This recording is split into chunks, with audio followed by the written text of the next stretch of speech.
my favorite shows on Cartoon Network growing up was Samurai Jack. So in today's video, I decided to revisit and review the complete series. So is this show still a masterpiece that hasn't aged? Let's get started on my review of Samurai Jack. Let's go. And I run it.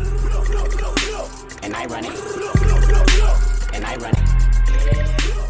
What's going on my cartoon junkies? Welcome to Cartoons and Cereal, a new segment on my channel where I review classic cartoons and cereal. I am your host Jacey, and I just finished watching the complete series of Samurai Jack. And please note this will be a spoiler-free review just in case you haven't seen any episodes yet, currently showing on HBO Max. So this animated series of Samurai Jack stars Phil Lamar, Mako, Kevin Michael Richardson, Jeff Bennett, Tara Strong, Tom Kenny, and more. Much more. Now, to briefly go over the plot for those who have not seen this cartoon, this classic show that used to be on Cartoon Network constantly, and it used to always captivate my attention no matter what. In ancient Japan, a brave young boy is given a magical sword by his father, the Emperor. The weapon is the only thing strong enough to defeat Aku, a shape-shifting demon who threatens to destroy their world. That boy grows into the samurai we know as Jack, voiced by Phil Lamar, brilliantly by the way, chef's kiss.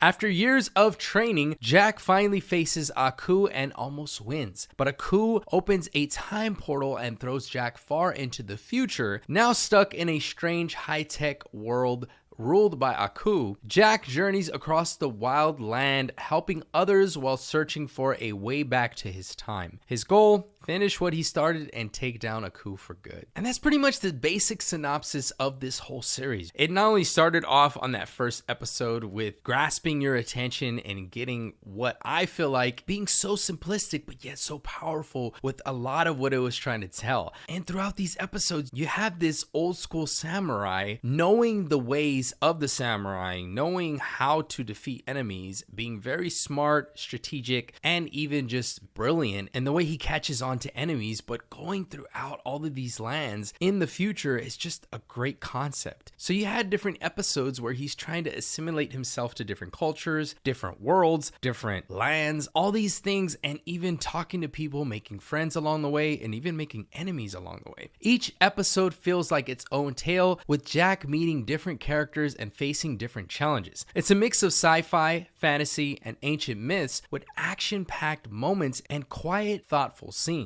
And I think this was one of the first shows that I had seen in a long time that was not only an animated cartoon, not too adult and not too kiddish in the first few seasons, but also had certain episodes where there wasn't too much dialogue, but a lot of quietness in certain scenes that just made you feel like, I want to see where this goes. And seeing Samurai Jack take down some of these enemies, or being very thought-provoking in the way he attacks an enemy, you don't need to see every episode in order to enjoy it. But once you start, it's hard to stop watching with this show. Now, going back and revisiting this, I thought, okay, let's see how this stacks up now compared to when I was a teenager or even a preteen and first started watching this. And honestly, this has aged pretty well. I still felt myself watching a lot of the quiet moments, trying to figure out what happened, and then remembering certain scenes and thinking, oh yeah, that's right, this is gonna be amazing. Now, as far as the voice acting, the voice work in Samurai Jack is excellent. Phil Lamar gives Jack a calm, focused tone that really fits his character. He doesn't talk much, but when he does, it means something. Aku, played by the late Mako, and of course, I'm not gonna try to butcher his last name in respect and honor for that actor because he was amazing, but he stole the show every single time he was on a scene. His voice is wild, unpredictable, and full of energy. Sometimes creepy, sometimes funny, always unforgettable though. The supporting voices all feel carefully chosen, and each new character Jack meets sounds unique and believable. It's a masterclass in doing more with less. Now, when it comes to the animation, this is where Jack truly shines. The show looks like nothing else on TV. It uses bold colors, sharp shapes, and very little dialogue to tell the story. Scenes move from slow and quiet to fast and intense without warning. The animation style pulls from samurai films, spaghetti westerns, old school cartoons, and even comic books. Some shots look like they were painted, not drawn. The action scenes are full of slow motion, split screens, and giant wide shots that feel like movie scenes. And it made it much more entertaining throughout. And here's why I feel like it's one of the best cartoons on Cartoon Network that has ever been shown. And trust me, there's a lot. But Samurai Jack isn't just great, it's it's legendary. It pushed the limits of what a cartoon could be. Most shows focus on fast talking and big laughs, but Jack dares to slow down. It lets images and music speak louder than words. Each episode feels like a short film. And in fact, if I remember correctly, the first 2 episodes or 3 were released initially on DVD right after they aired. And I remember copying that as well and thinking, oh my God, this is so amazing. It was just a cinematic opening with those first few episodes. And this show explores deep ideas like loneliness, purpose, and the fight between good and evil without ever feeling heavy or boring. And of course, we do have to talk about this show's creator, Genndy Tartakovsky. Trust me, if you have not seen any of his other pieces of work or cartoons, definitely go and check them out. They're brilliant, amazing, and you will always take something out of it. Whether it's a quiet moment in a snowy forest or a wild fight against the robot assassins, Samurai Jack makes you feel something. It's not just a story about a warrior, it's a journey through time, art, and emotion. Few animated shows have ever been this stylish, creative, and meaningful, and I mean that to this day. I mean, we're in 2025, and I feel like, man, I don't think we've ever gotten anything quite like Samurai Jack. Now, with all that being said, you guys, critically, I'm gonna give Samurai Jack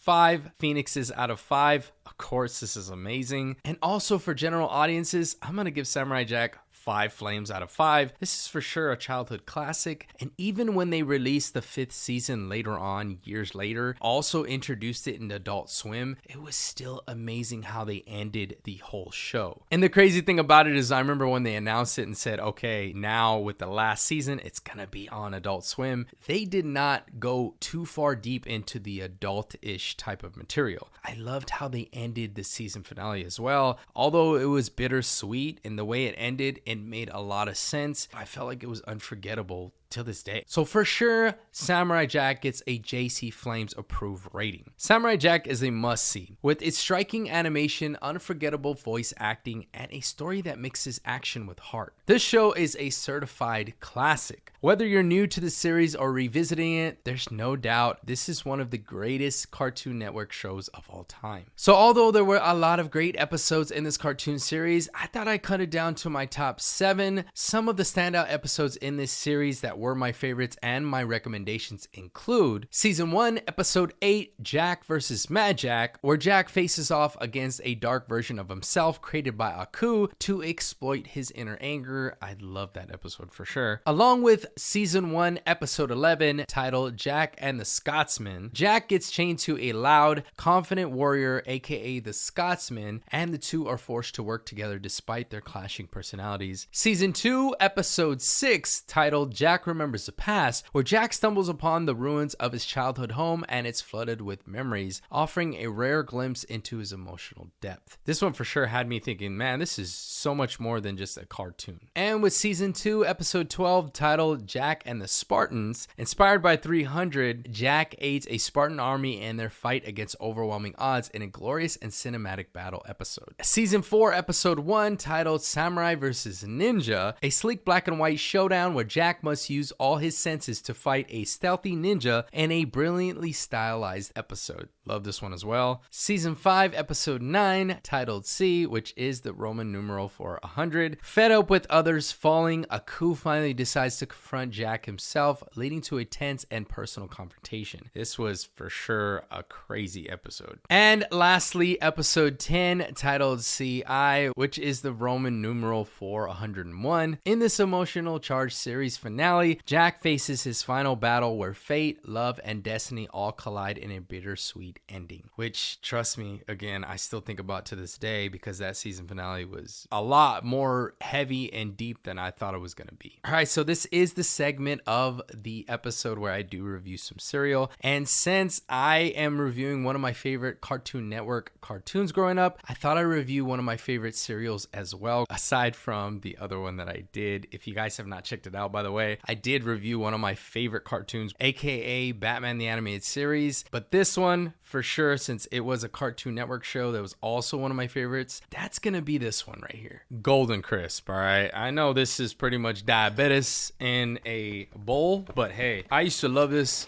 cereal growing up. It's up there for me with Cinnamon Toast Crunch. I feel like it's a classic, and you can't really go wrong with cereal like this, all right? So, almond milk, of course, all right? So, it's for all those lactose people out there. And this, to me, reminds me of my childhood. Of course, you gotta just kind of mix it up here, but for sure, I remember eating this cereal vividly when I was watching cartoons all the time on Saturday mornings. So this is a throwback for sure. That's just a classic. You can't really go wrong with this. It's got the crunchiness no matter what, and it does take a while to get soggy in my opinion, but just the way it tastes to me has always been very unique. Not only you get a lot of that sugar, of course, you guys can probably tell I'm a sugar fiend here, but I feel like it's been one of those timeless cereals that hasn't even needed to change. Some people actually compare this to Sugar Smacks because it is very, very close, but with Sugar Smacks, they're a little more thinner. Golden Crisp, they're a little fatter with some of the grains. You know, I mean, because they're a little whiter, you get a different texture. I mean, Sugar Smacks are good as well, but to me, Golden Crisp, that for sure takes the cake. All right. And no wonder they haven't really changed this cereal much over the years because it's simplistic, but yet amazing at the same time, just like Samurai Jack. But all right, guys, do you remember this classic cartoon? If so, what are some of your favorite episodes in this series? Let me know what you thought of this nostalgic cartoon overall in the comments below. And last thing before I do go, you guys, please make sure that you hit that like, hit that subscribe, hit that notification bell to stay up to date. My name's Jacey, and until next time, I'm out, and I'm about to finish this bowl because, man, it's amazing.